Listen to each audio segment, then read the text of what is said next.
You wanted the best. You've got the best podcast. The hottest podcast in the world. The Chris Voss Show, the preeminent podcast with guests so smart you may experience serious brain bleed. The CEOs, authors, thought leaders, visionaries, and motivators.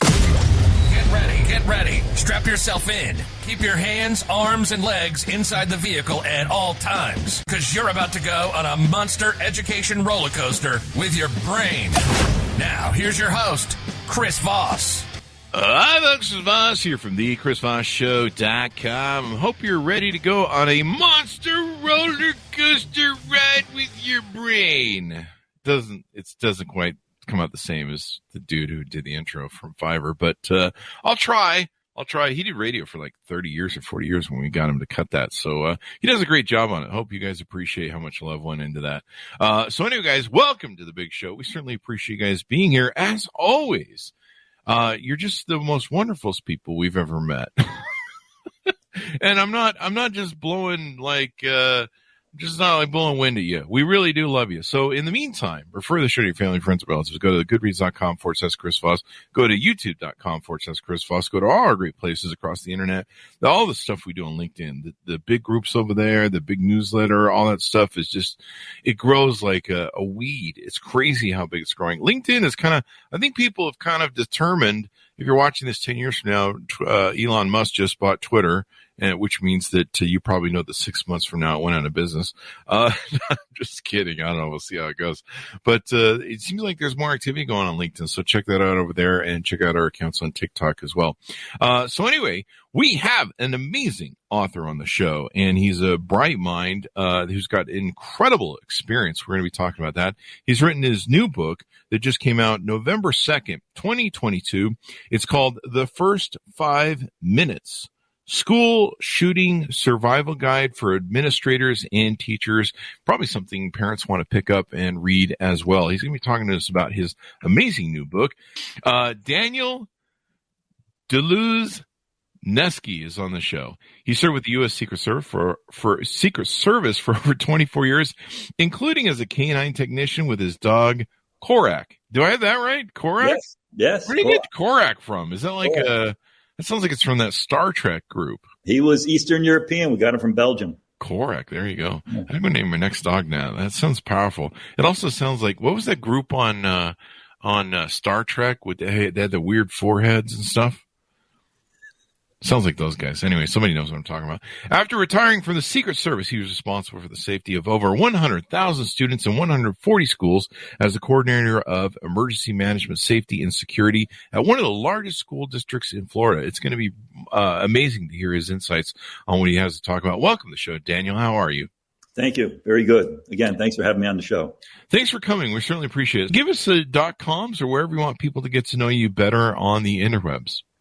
LinkedIn.com. Again, as we mentioned, is probably the best place with my last name, which, again, you will, I'm sure, print out so people can see how it's spelled, which isn't that bad. But, yeah, on LinkedIn.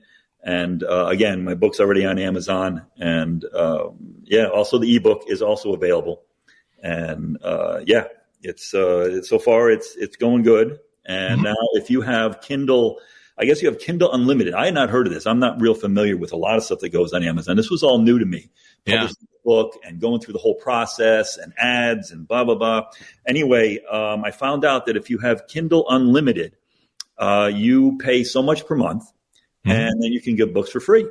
Yeah. And I'm okay with that because it's a good promotion. And I think I'm over like 200 people have downloaded on as an ebook for free. That's fine. I'm not in it for the money. I mean, I wrote the book for information, to get out there and to hopefully help people gain confidence when something or if something happens like this. So it's an issue that is increasing, I guess not so much increasing in schools per se. Some people would say it is. Statistics don't really bear that out. But as we've seen with these shootings just in general, as we had the last one in Walmart, the UVA shooting, the one at the LGBTQ club, they become more common. So, but I strictly stuck with schools because that's my purview. That's what I work with. I worked with, like I said, over 100,000 students in our schools, 140 schools alone just down in this. And we're not the largest district in Florida. We're like, I want to say the fifth or sixth largest thing. Miami and Broward County is like the largest. But we're a very dense population here in this county. So what I really liked was the school system. I was the only one. I don't mean to laugh, but a lot of the school systems will have staff, will have a director, an assistant director. No, it was just me. For security? They just had one guy? One guy who dealt with 140 schools, 100,000 students. So I need at least a secretary or an assistant. Right, exactly. I did have help from the other guys that were in the offices that dealt with the structure and the maintenance of the schools. I did help with them, and I had some help with our fire marshal. But no, it was just me. So I decided, luckily with my background, to just take charge.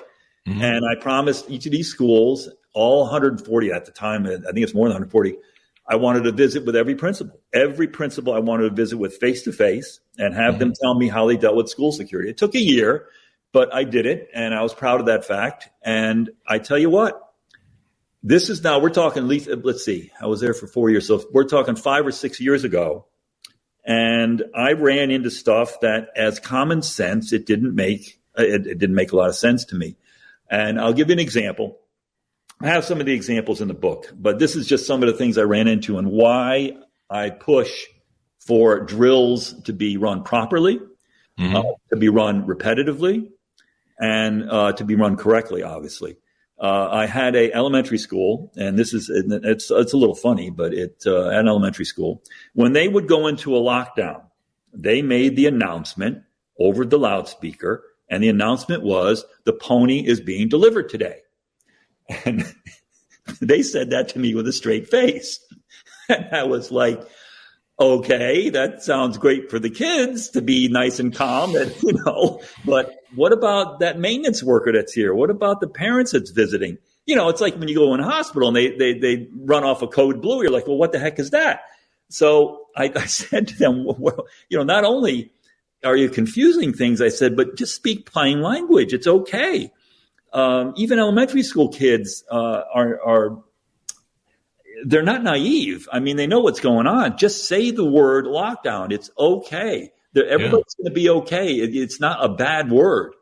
And it took a long time, months, for me to go to these schools and say, why are you saying it that? Why are you using codes? Code red, code whatever. Mm-hmm. Just use plain language. And that took a while. So I finally got that settled.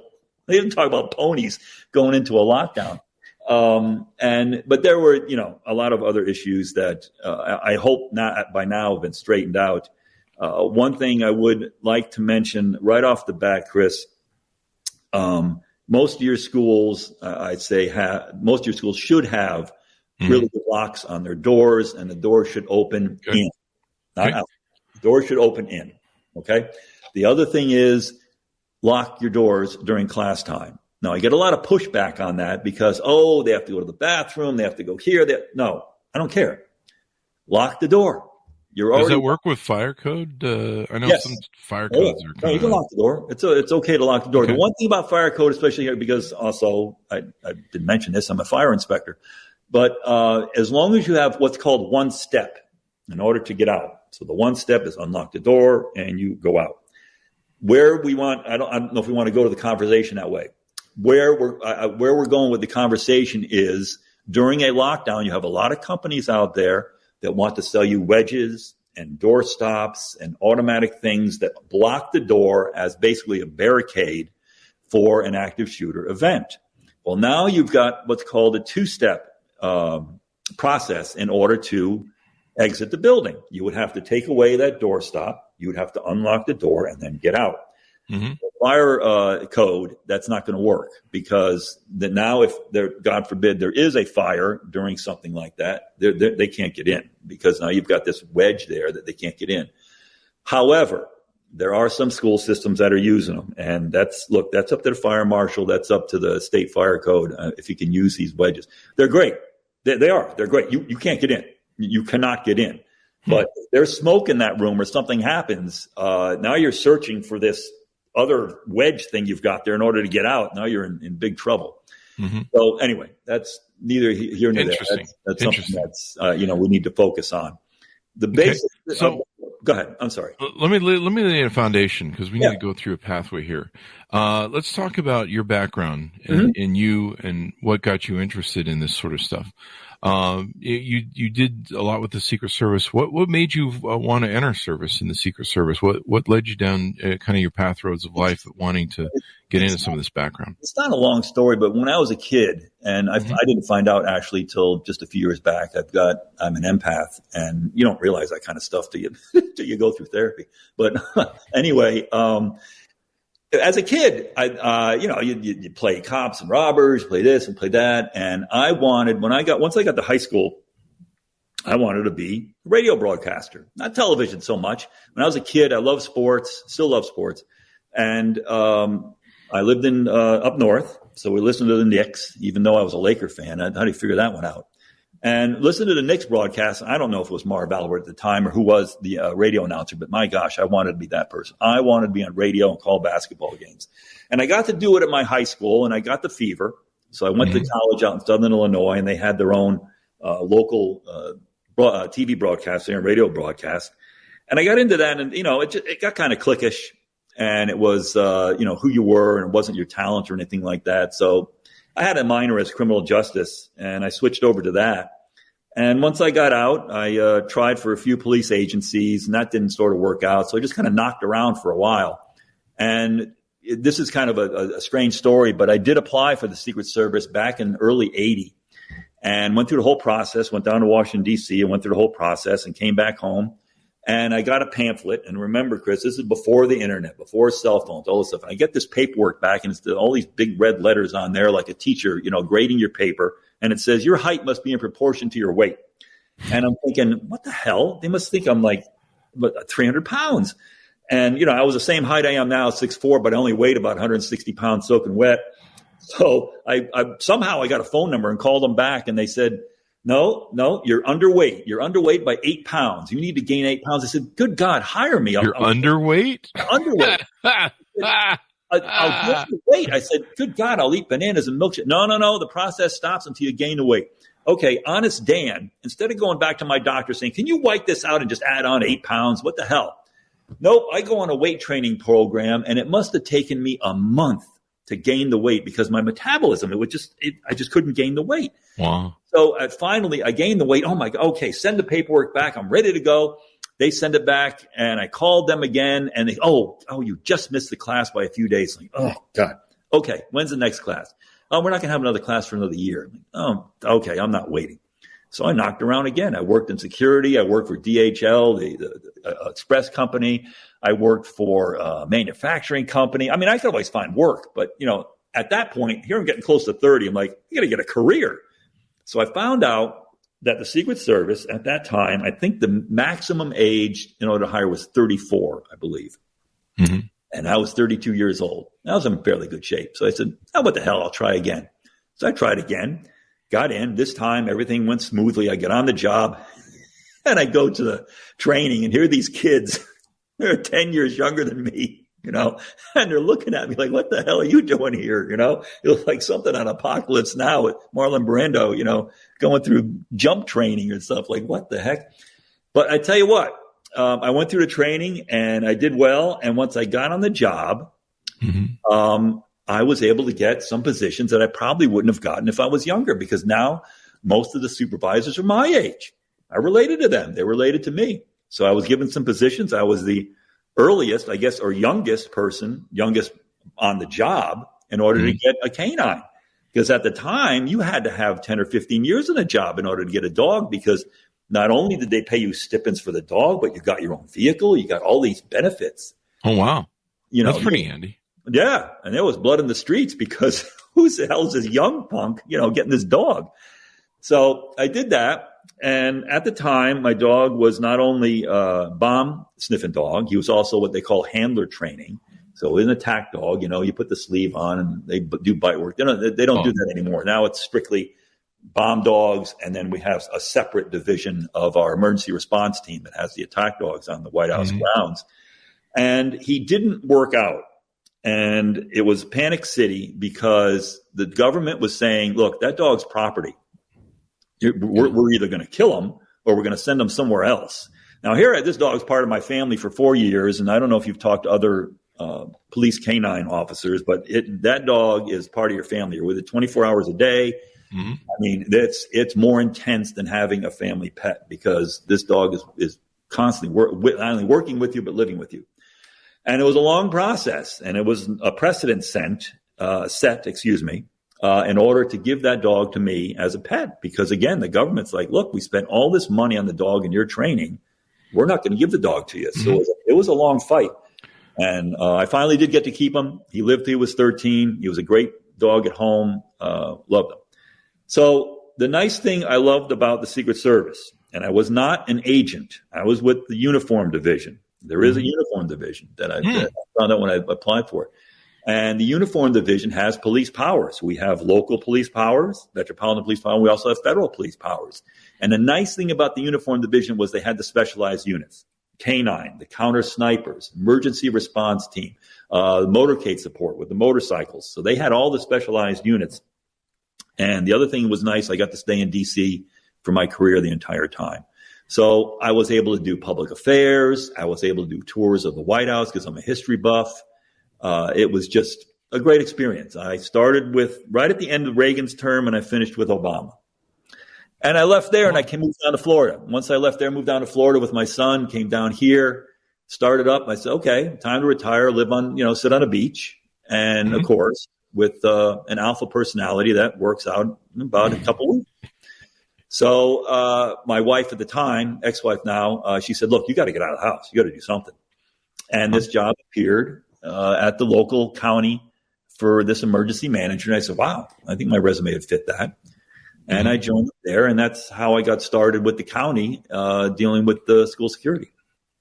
And how long were you with those guys down there at the school district? 4 years until Parkland. Like I said, once Parkland happened, the state board decided to have the police take over security of schools. So that really put me out of the picture. And I thought, okay, I disagreed with that decision because I was a law enforcement officer. And look, law enforcement is reactive. That's trained to be reactive. We're not trained to be preventive. And I thought, no, that's not what I wanted to do. And if we want to talk a little bit about that, the reasons they've come up with some stuff. They do lockdowns. They still will do lockdowns at most schools. And as they know, a lockdown is when you have the doors locked, you will shut the lights off, you will close the blinds, you'll sit on the floor, away from the windows, probably in the corner. You'll silence your cell phone, turn your computers off, and be quiet. And you will wait. And Chris, as we know, the hardest thing I went through 9/11 at the White House. The hardest thing to do is to sit and wait. And if you're a teacher or a principal, you are absolutely going nuts because you want to do something. You feel like you have to do something. I have to save my kids. I have to do something. No, you're just going to sit there and wait till the police arrive because that's the best thing you can do to keep yourself alive. And I don't want you to panic. I want you to be very calm because that's going to keep your kids calm. And as long as you do that, help is on the way. They're going to come and get you. Now, yes, can it happen that shooter may come to the door and try to break it down?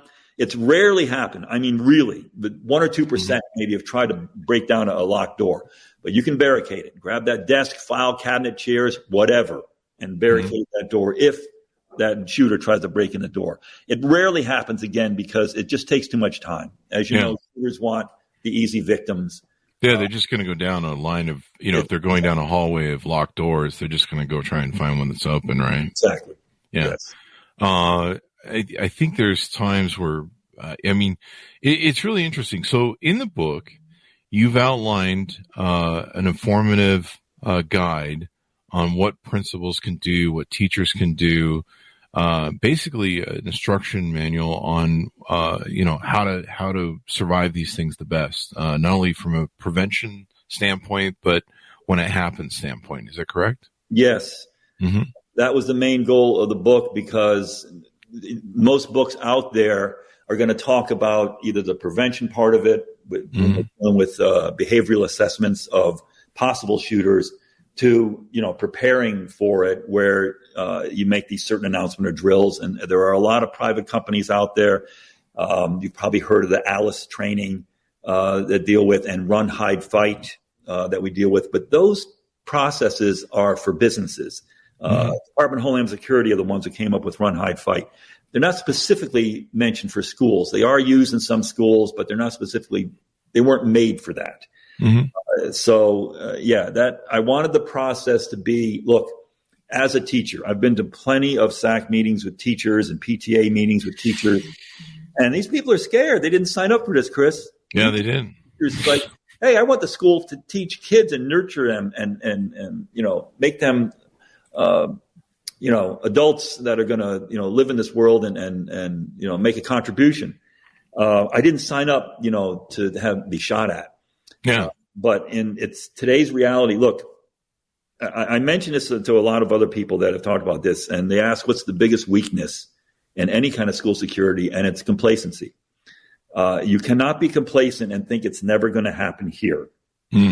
I lived in Connecticut. My sister is in Newtown, which is that subsidiary of Sandy Hook. She's been up there for 20 years. In fact, she taught as a substitute in that school. And I tell you what, Chris, to get to that school, Sandy Hook's elementary school, to get to that school, you talking a quaint New England, basic, something out of a St. Ives picture kind of location, just a beautiful location. To get to that school, it's a very narrow road to go past the fire department. You take another road that leads you back behind. You can't see it from the road yet in order to get to it. So it's not something that it's like they come off the highway and they're going to shoot up a school and escape. I mean, it was this crazy thing. And Parkland, again, it was directly because it directly affected my job. Marjorie Stoneman Douglas High School. Again, these high schools, again, are like college campuses. And most of these shooters, I don't know percentage-wise, but most are either former students or current students. So they know the location of the school. They know what happens there. They know the ins and outs. I mean, they could sit and observe what happens, what gate's going to be open, what time it's going to be open, how they can get in. So, it's just really, there has to be a layer. You can't be constantly, I'm not on here telling you, look, you can make a school 100% prevented from getting a shooter. If someone is hell-bent on getting into that school, they're going to get in, okay? You just want a layer process to slow them down in order for the good guys to get there. Yeah. Now, one thing we can discuss about, which you get kind of pushback on, is special resource officers. We have them in Florida. We have them in every school, elementary, middle, and high school, and it all depends on student population. I think the number they put out is once you're up to 1,000, that means you get 2 special resource officers once you get up to that number. And they're highly trained, very motivated. The kids love them. However, I've been reading some stuff on LinkedIn and some of the other school security experts that are saying that they're getting some pushback from students about having the police in the schools. And I think this goes back to the George Floyd thing. They just do not trust the police. Oh, wow. And what's happening is a lot of the parents are saying, wait a minute. These parents want those officers. Yeah, I'd rather have the police there than I don't mean to disparage anybody, but I'd rather have the cops than rent a cop. That's just how I am. Plus, I think the police officers now, most of them have they have automatic weapons and stuff. I remember there's the big shooting in LA. It was like the Heat movie 20 or 30 years ago. And, they were outgunned. And after that, I think most police departments, got, the same sort of weapons they can fire back at these automatic weapons these criminals will get a hold of. Yes. So yeah, I'd rather have the police there, but I can see the other side of it. I mean, there's some issues there. So let's talk about this. You've got a step-by-step framework that you put into the book, covering 20 years of successful use in schools. So you give them a blueprint to work with. In fact, tell us about the bonuses that come with this, because I thought that was pretty unique. What I did, Chris, was, and I get some, a little bit of pushback because you don't want to call it a plan in a can.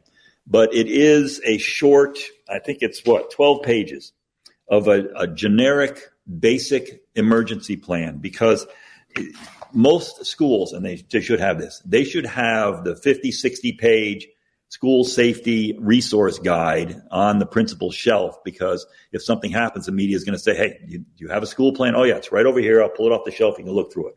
Well, it's like 50, 60 pages. That's something you can't put in each classroom. Yeah. What I have is it's just 12 pages. And I mean, it's just your basic common sense, practical flip through. You can a lot of the schools also have flip charts for their teachers. Something the teacher can post on the board, something they can look through quickly. If they forget something, or just go through it. And I also have, that's included. You can download that and use it for your school. It's generic. You can make it specific for your school. What I also did was I made these credit card size, I mean, you can see it, Chris, but I made these credit card size cards. Blah, blah. How many times can I say that? And what I did was, you can put them on your lanyard for your ID, or put them on your lanyard for your copier card. And it's just a quick reference. And I only found this out recently, doctors use these because they're in the hospital and they say, hey, we got a code white. They're like, wait, what the heck? What's a code white? And they got to look on the card because God knows how many color codes they have. And she goes, yeah, that's a good idea because even doctors have reference cards. So it's something, because Chris, you and I know if something happened, something bad happened, really bad, you just go into another mode. You're either going to freeze, you're going to forget what day it is, you're going to forget all kinds of stuff, and you're going to go, okay, I did 2, 3, and 4, but I know I forgot something. And it's nice to have the card to look, oh, that's it. I forgot to shut the lights off, or I forgot to pull the blinds. And it's just something that's quick in an emergency in order to just reference. And that's all. And that's my main thing, is just to have teachers have that confidence that, look, if something bad happens, and we'll get into the drills here in a minute, something bad happens, you want that muscle memory to kick in. You want it to kick in. And I could talk a little bit of the Secret Service. I mean, we are, as far as I know, we're the only agency that has to qualify with our weapons once a month. Every month we had to qualify with our weapon. And you go through the route. I mean, pull your gun out, straighten your arm, focus on the front side. I mean, it just comes natural. When we talk about implicit memory, what's that? It's like putting on a seatbelt, buttoning a shirt, all kinds of things you do without thinking.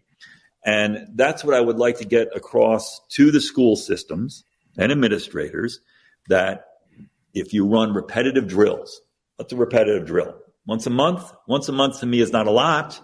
Is it something that takes up a lot of time? Yeah. I mean, fire drill takes what? If fire drill takes you 10 minutes, it's taking a lot. I mean, it's, you get everybody out, you wait outside. Okay. The bell goes off. Okay. Let everybody back in. Lockdown drill. You're talking, if you're on a high school campus, I mean, if you can do it in 30 minutes, that's good. You're talking probably closer to 45 minutes by the time you lock everything down. You get everybody set. You start to go through the unlocking process with the amount of people that can unlock the doors for you, because you're not going to make an announcement to say the lockdown is over. You do not want to do that, because the bad guy could be holding somebody hostage. Has to be unlocked by keys, by the police or the administrator. So that takes time. Wow. As long as you have enough people to go and unlock the doors, 30, 45 minutes tops. However, you're taken away from school time. And that was one of the biggest struggles I had down here in Florida, because it's on a grading system. So certain schools would have a D grade or even an F grade, and they needed to get up, those grades to an A or a B, because now you're going to lose funding. The school gets shut down, whatever. Now you're going to take 30, 45 minutes away from my teaching. Now, boy, I tell you, I would run into, and it is not really a complaint, because I'm sure it's across the country like this. I would go to these teachers' conferences that they would have, and they would take 2 days to have this conference. And Chris, I was lucky to get 20 minutes out of those 2 days. And I was saying something. So I had to rush through this stuff to try to tell them what would happen. And the rest of the time was all, education stuff, which I understand. But Chris, if the kids aren't safe, they're not going to learn. And that's true. It's just they have to be done. And, it's hard to push for that, because most law enforcement and education is kind of oil and water. But I understand what they need to go through. But, I would just keep begging. Look, can you give me 30 minutes? Can you give me 40 minutes? Can you give me another 10 minutes to get this stuff? Well, people probably aren't, excited to talk about this sort of thing. I guess No. I imagine No. where they're just like, it's not a fun topic to talk about. It's not a. No, it's never going to happen. It's kind of like talking to people about, hey, you should plan your funeral, or stuff like that. Yeah, and again, the complacency is it's never going to happen here. We don't have any issues here. We're okay. But you can go into the thing of, okay, well, why do you have auto insurance? Why do you have life insurance? Mm-hmm. I mean, you're probably never going to use it, But this kind of training is not that hard. It's not that hard to learn. Mm-hmm. It's just something that innate in you as a person, especially teachers. They care for their students. They nurture them just like family. So do principals. So it's something that it's an innate in your nature, and you just have to go into fight mode. I mean, you just have to go into a different mode, which you can do, whether it's with your students or whether it's your own family, and just get into that mode and figure out, hey, I'm going to keep myself safe. I got one story. I got plenty of stories. I would go to these elementary schools, and I'm talking about elementary schools because we had more elementary schools than middle or high schools, so I had to visit them more often. And I would ask principals how they would handle their lockdown. And I say, okay, we make an announcement. We go into lockdown. And she goes, then I go with my assistant principal and my HBO, and we travel the campus to make sure all the doors are closed. Okay, so what would happen during a real event? And she goes, well, I would do the same thing. I said, well, are you armed?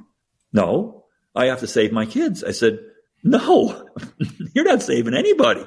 I said, you go in your office and lock yourself down. I can't do that. I have to go save my kids. And that mentality was more than half my principals that I talked to about this, because they were so concerned about saving their students. I said, you're not saving anyone. I said, you have to save yourself. I said, you're not going to come out of this if you're going to travel the campus and expect to save your kids and see if doors are locked. I said, you got to trust your teachers. And that took a while. Boy, I tell you, because the emotions, and they would look at me with these eyes like, I can't do that. I can't sit in that office while, my kids are getting killed. No, you're going to have to. And finally, when we would do these drills, and boy, I tell you, they would struggle. I mean, you talk about anxiety. And they would do them properly. I said, okay, now we've done however much time we took to keep everybody locked down. I'll travel to campus. I would just go and be a ghost and bang on doors and yell and scream and try to get in the rooms and stuff. And I tell you the truth, the nicest thing is when you go through a campus and you hear dead silence. I mean, nothing, just nothing. And it was like perfect. I said, this is perfect. I said, some shooter would be like, hell, there's nobody here. I can't shoot anybody today. Mm-hmm. Go back. And of course, you always want to do an after action event, no matter what kind of drills you run, because there's always going to be issues. But I tell you what, when you go to unlock these doors, and I'm talking about preschool especially, you go to unlock these doors, and usually I was lucky in some of our elementary schools, we would also have either closets or other areas they could hide in. So it was doubly effective. And you'd open those doors up, and what usually the teacher would have one child as a leader, mm-hmm. and you'd go in and they'd open the doors, and these kids would come out beaming. Mm-hmm. They wanted to know how they did. And I'd say, you guys did great. I say, you get 5 stars. I mean, whatever it was. I mean, they almost want to give them toys and stuff for this. And they would be beaming that they did this great job of hiding from the bad guy. And it just, I mean, you talk about feeling proud. And the other thing I wanted to mention that, again, we talked about the naivety of young children. I had a school that was a 2-floor school. You'd go up the stairs, and it was like not a cubicle, but it was a rounded area that had 5 classrooms. Well, once you went through the double doors into the classrooms, I asked what happened during the lockdown drill. And one of the teachers said, well, one of the teachers is designated to go outside into that open area and lock those outer doors. And then everyone else would come in and lock their inner doors. I said, okay, well, what happens if you're not here that day? Well, someone else would have to do it. I said, well, do you have a plan B if someone else would do it?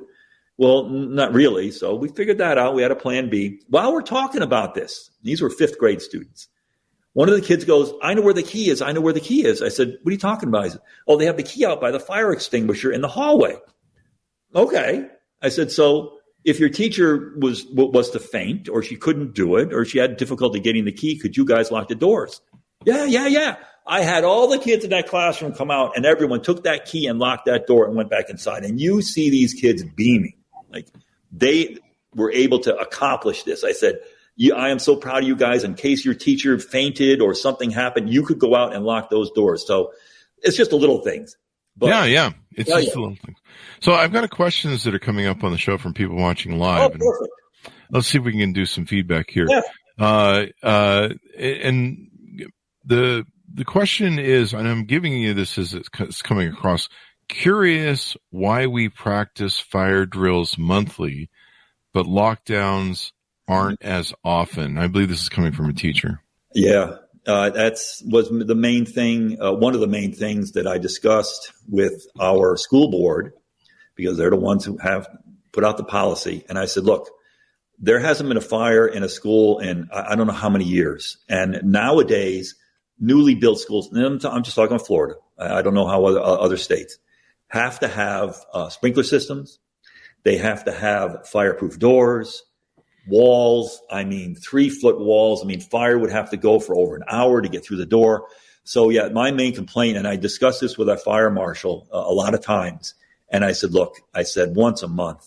Why? This is crazy. It should be opposite that. It should be a fire drill maybe every 6 months, and the lockdown drill should be every month. And she would just shake her head going, look, it's not up to me. And I just complained about that a lot of times. But yes, that's a good question. I encourage that person or anyone else listening to go to school board or the state education department and say, look, can we change things around? I understand fire code is one thing, but I'm sure it's legislatively driven about having a fire drill once a month. But in today's day and age, I just don't see a fire, as much as something that active shooter incident, And buy the book, The First 5 Minutes, Daniel's book, and, give it to them. Give it to them and share them with the boards and the Board of Education and everything else. My mom was a teacher for 20, 25 years. She never dealt with any of this. I think maybe at the very end. I had another thing that I think this is more of a comment than a question.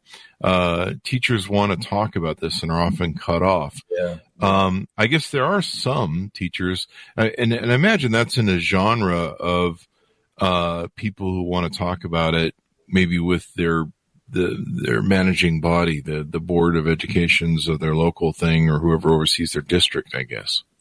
When I meet with these teachers at a lot of these early meetings before school, a lot that comes up a lot. How scared they are. What are you going to do about it? How can we help?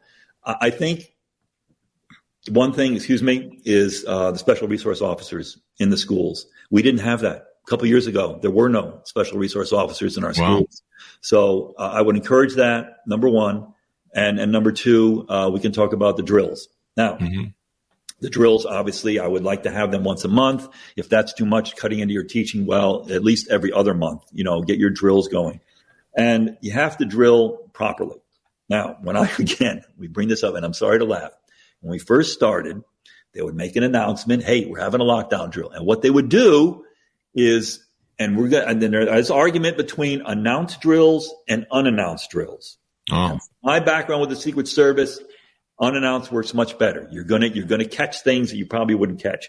You make an announced drill, and Chris, it's human nature. They're gonna prepare, okay? Because they don't want to cut into teaching. All right, we're going to already lock that door. I am already going to close the blinds. I'm already going to tell those kids to shut up and go over there and sit down. I'm going to silence my phone. I'm going to get pre-prepared so this thing is over as fast as possible because I got a stinking test coming up, or I got to do this homework or whatever. I understand it's human nature to do that. So that's why I argued against making announced drills. But here's the devil's advocate. If you make unannounced drills, you're going to get pushback from the parents because that kid's going to go home and say, hey, we had a drill today. And the parents say, what? You did what? You had a lockdown drill? That school didn't tell me. I'm going to complain about this. And then this ball starts rolling where you have to tell me because I may want to pull my child from the school. It's traumatic. They don't want to go through this. I'm like, oh, God, okay. Wait, this is their lives. These parents, man. What the hell? Oh, I'm telling you, Chris. I mean, I had to go through I had to go through drills, and they weren't as severe as this. I don't want to minimize it.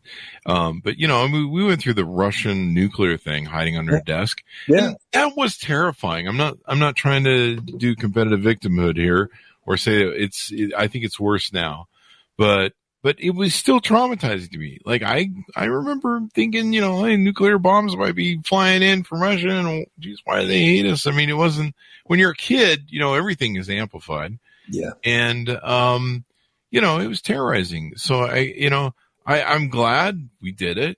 I felt it made you feel, it gave you a little bit of empowerment, but some parents nowadays, these days, they really need to regulate, breeding. That's my opinion. Anyway, going back. That's a whole nother show right there. The drills. When you go through these drills, and again, I like the idea of repeating them the same over and over. You do a lockdown drill, okay? And we discussed the lockdown drill is the door should already be locked. You close the blinds, you shut off your computer, turn off the lights, sit down in a corner quietly, and you wait to be unlocked, okay? Mm-hmm. And there's things that happen in between there that you don't listen to any announcements, ignore the fire alarm, all this kind of stuff that, the shooter could try to get you out to, make a bad scene. However, what's happening and this is one reason why I left the job, is they're coming up with what's called options-based drill or options-based training. Mm-hmm. And what it is you will have as a teacher, okay, we're going to put the onus on the teacher. As a teacher, you're going to have the option of whether going to a lockdown or whether to run out of the school. Okay. When this first came out, and this was, it wasn't DHS, it was Department of Education that decided to do this. They had this option. Okay. So we're going to have the option. Let's say there's a shooter on campus. Okay. Whether, I don't care if it's elementary, middle, or high school. And the shooter is over by the gym. All right. Well, you've got the option of staying in your classroom and locking down, or taking those kids and running outside the nearest exit and away from the shooter. Mm-hmm. Okay. Well, how do I know for sure that this person's in the gym? Do you have like a camera on him? I mean, how do I know he's there? I don't know where the hell he's going. Yeah. I'm going to take those kids. Again, I stay on the elementary school kids. I'm going to take these kids, 25 or 30 kids. It's a lot of kids. And I've got to get all of them together at once and take them through hallways and stairs and whatever else to get them out of the school thinking that they'll be safe. All right. Number one, 25 to 30 kids. Don't you think some of those kids, at least their parents are telling them, look, if something happens, you sit down on that floor and you wait till the police arrive. Because my daddy said, I'm not going anywhere. I mean, I'm not leaving this classroom. So you've got to gather these like to say, a herd of cats and try to get them out. And guess what? There's a possibility they're going to hear some bad stuff. They're going to hear gunshots. They're going to hear screaming. They may see dead bodies. They may have to step over classmates that are dead in order to get to that exit. Why in the heck? I could use stronger language. Would you put a teacher in that position to have that kind of decision to make, to take those kids out of that classroom just because they told you can? Mm-hmm.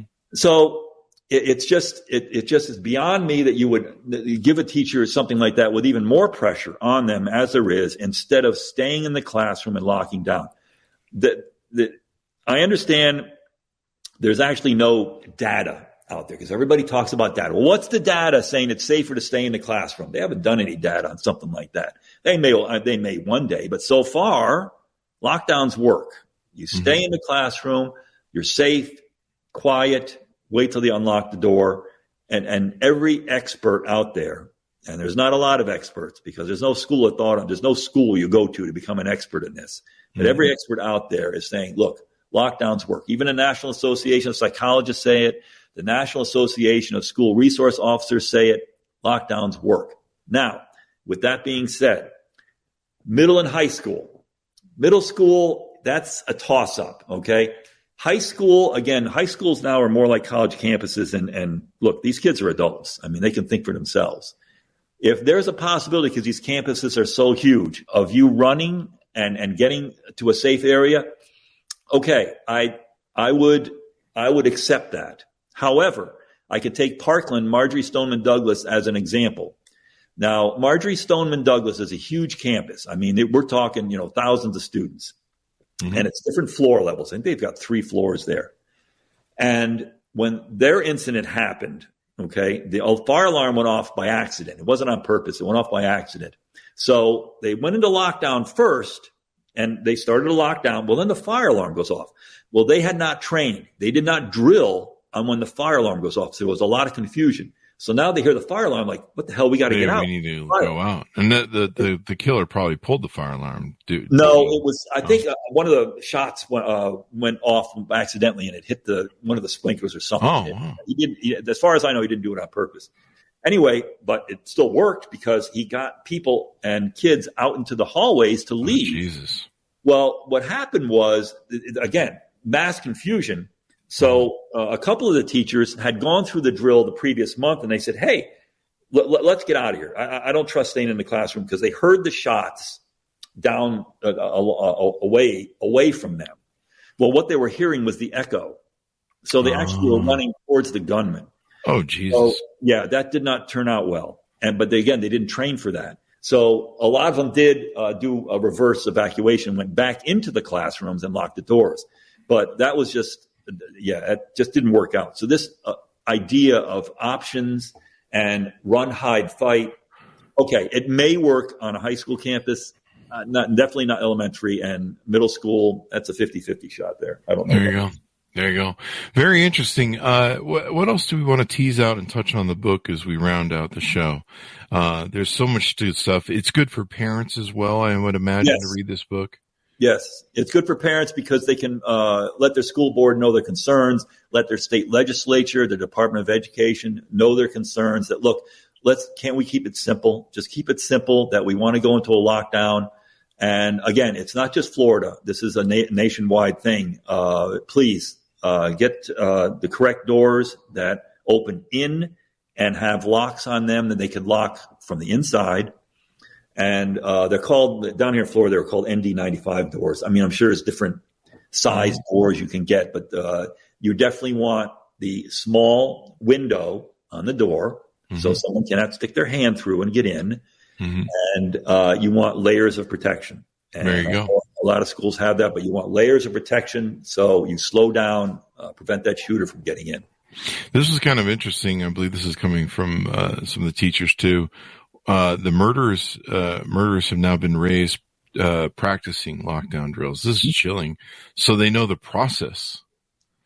The key being accessible to kids or anyone seems a bit concerning. I don't know what your thoughts are on that. Yeah, I think I mentioned that most of these school shooters are former students or current students. So they know the drills. They know the drills. Yes. However, again, luckily, they don't have time to breach the locked door. So for them, in order to get to that point where they have easy victims, it's going to take time. And you stop them with your SROs. You stop them with a lobby area that is secure. You have one entrance into that school. This idea of multiple entrances, no. You have one entrance. Watch out for your other doors that are wedged open. That's what happened in Uvalde. That's what happened in a couple of the schools, that you have kids that are late. You have teachers going a smoke break, whatever, and they're going to wedge that door open so they can get back in easily. Now, I encourage not only one thing I brought up but years ago, we had what was called a Student Safety Council. They've gone away.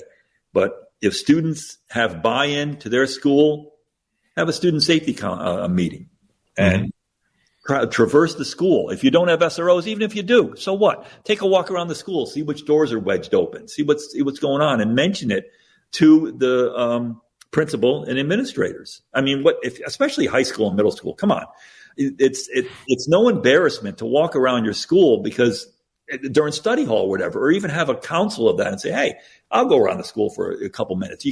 SROs, they can't be everywhere. I mean, most of them have ATVs on these big campuses to get around, but it would help. And plus, it would give you some kind of, again, involvement in the school and have pride in your school that you want to keep it safe. Definitely. I mean, that's really important. Well, this has been pretty insightful. I think it's I think it's good that there's a manual or something that's readily available. People don't have to spend a lot of money for it or hire consultants. They can order your book, read your book. It can be shared with administrators, teachers, and for the teacher who was providing comments, thank you. It sounds like some teachers want to talk about this, and this gives them the opportunity where they can get a hold of the book and share the knowledge. Sometimes having that where you can be like, hey, here's something we should look at is something that can make a difference. Absolutely. And they can, you can go on my LinkedIn page and you can find out my contact information, but I'd be glad to be an advocate if you've got any questions or any concerns, or if you need me just as an advocate to mention that, hey, this is what I've done and this is what works and this is what I recommend. Definitely. Well, thank you very much, Daniel, for coming on the show. We really appreciate it. Thank you. It was nice being on here. Thank you so much. There you go. Give us any .coms you want people to find you on the interwebs. LinkedIn.com with my name. And obviously, if you go to the Amazon site where my book is, you can click down where it says follow me, and it will show you how to get a hold of me. And that LinkedIn.com is probably the best place to try and contact me. There you go. Well, definitely super important data for our age and what we're living through right now. Just it might be a good book for. I mean, if let's say these poor people just got shot barely at Walmart. It was by another employee in an employee meeting, but there was, I think, another shooting before that. You lose track of them after a while. I mean, would this be a good book to pick up, even if you're not in school? Yes. Or maybe if, maybe what would I don't know what I would do if I was at a Walmart, or some sort of public place. Even if it's not a school, but you would look for, obviously, when they talk about situational awareness, when you go into locations like that, whether it's a restaurant, movie theater, Walmart, you look for the exits, not the main exit you walk through. You're looking for other exits in order to get out. And if something does happen, you look for those other exits. If they do have a room where you can get into, and I think luckily some of these people did have a room that they got into, but being an employee, the guy was able to get in there. It would also work if some place like that went into a lockdown.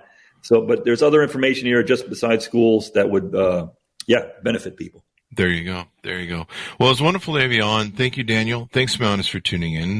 Go to all of our sites across the Chris Voss Show and see us wherever we're on the internet. Order it up wherever fine books are sold. The First 5 Minutes School Shooting Survival Guide for administrators and teachers, and probably just anybody who would like to know how to handle these situations better, because they seem to be occurring quite often. Thanks, Mountis, for tuning in. Be good to each other. Stay safe, and we'll see you guys next time. And that should